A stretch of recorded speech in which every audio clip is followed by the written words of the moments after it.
Hi friends, good evening. இன்றைக்கி evening tea time snacks தான் பார்க்க போகிறோம். ஸ்வீட் போண்டா கோதுமை மாவு வச்சு எப்படி செய்கிறதுன்னு. ஃபஸ்ட்டு மிக்சியில் ஒரு 1/2 கப் சர்க்கரை, ஒரு 2 ஏலக்காய் பொடி பண்ணி வச்சுக்கலாம். அதுக்கப்புறம் அதே கப்பில் ஒரு 1.5 கப் கோதுமை மாவு, நான் 1/2 கப் அப்புறம் ஆட் பண்ணியிருப்பேன், அது வீடியோவில் கவர் ஆச்சான்னு தெரியல. பொடி பண்ணி வச்ச சர்க்கரை, ஏலக்காய், அதுக்கப்புறம் ஒரு பிஞ்ச் சால்ட்டு, இது வந்து பேக்கிங் சோடா, அதுக்கப்புறம் ஒரு பிஞ்ச் சால்ட்டு,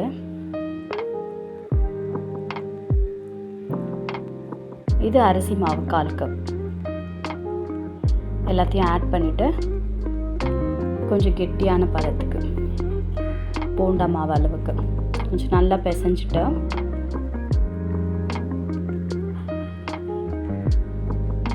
இந்த பதம் வர வரைக்கும் நல்லா பிசைஞ்சிட்டு கட்டி கட்டியாக இல்லாமல் நல்லா பிசைஞ்சிக்கோங்க. அதுக்கப்புறம் ஸ்டவ்வில் ஒரு சின்ன வாணலி வச்சு கொஞ்சம் எண்ணெய் ஊற்றி சூடு பண்ணிவிட்டு நல்லா எண்ணெய் காஞ்சதுக்கப்புறமா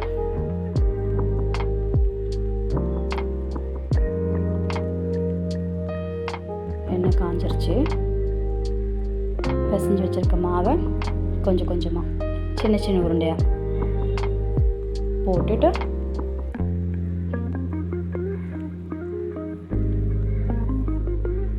கையில் ஒட்டாமல் வரணும் அப்படின்னா கோதுமை மாவு இல்லையா, ஸோ கையில் கொஞ்சம் ஒட்டும்.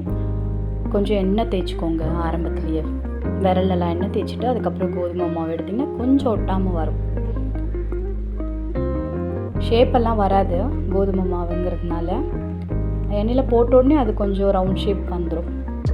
போடும்போது இப்படி தான் இருந்துச்சு. அதுக்கப்புறம் நல்ல உருண்டையான ஷேப் வந்துருச்சு. மாவு குக்காக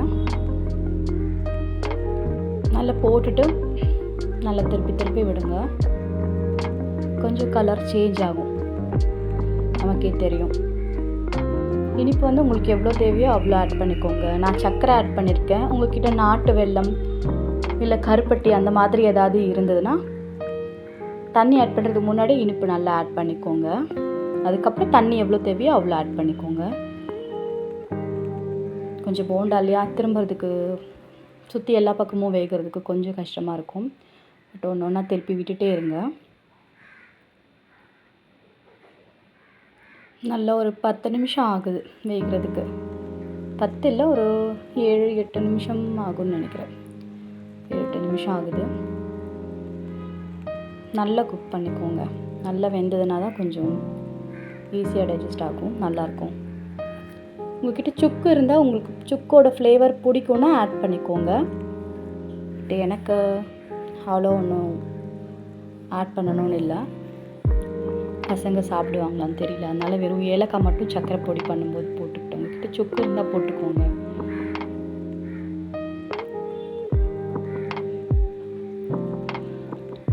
நல்லா வெந்து கலர் சேஞ்ச் ஆகும்.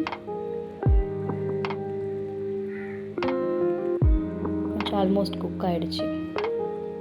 ஸோ இந்த ஸ்டேஜில் நம்ம எடுத்துக்கலாம்.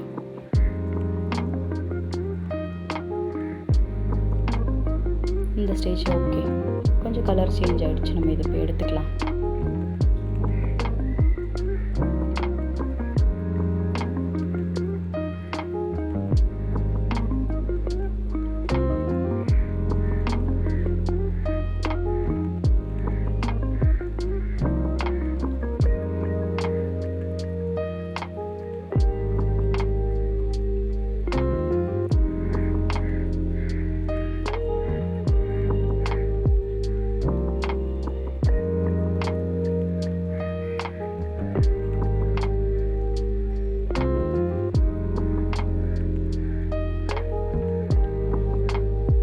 ஃபஸ்ட் பேட்ச் எடுத்துட்டேன்.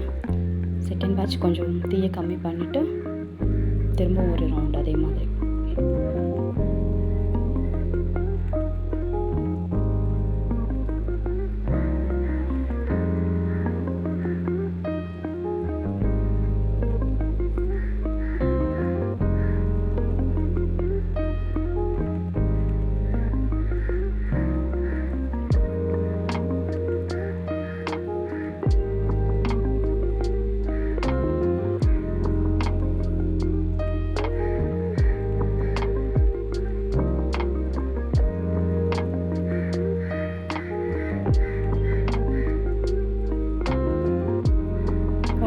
ஒட்டாத அளவுக்கு கொஞ்சம் தூரமாக. அது ஆட்டோமேட்டிக்காக ஒன்று குக் ஆனோன்னு இன்னொன்று அது மேலே கொஞ்சம் ஒட்டாமல்.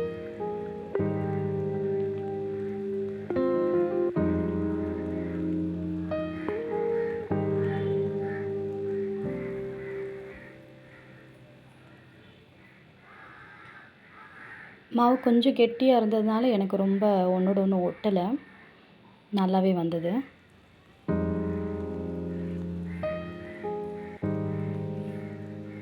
இதுவும் நல்ல கலர் சேஞ்ச் ஆகுது.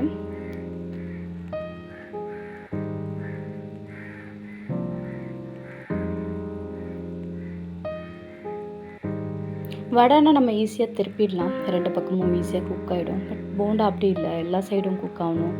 உருண்டையாக இருக்கிறதுனால கொஞ்சம் ஒரு சைடு வெந்துடும், ஒரு சைடு வெள்ளையாகவே இருக்கிற மாதிரி இருந்துச்சு.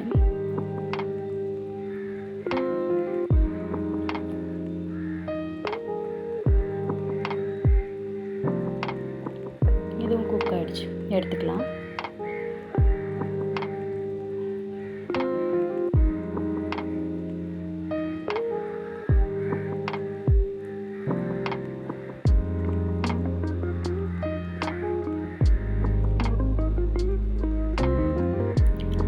அவ்வளோதான், நல்ல மழைக்கு எதமாக சாயந்தரம் டீ டைமில் சாப்பிட்றதுக்கு ஒரு இனிப்பு போண்டா வீட்டில் பண்ணது.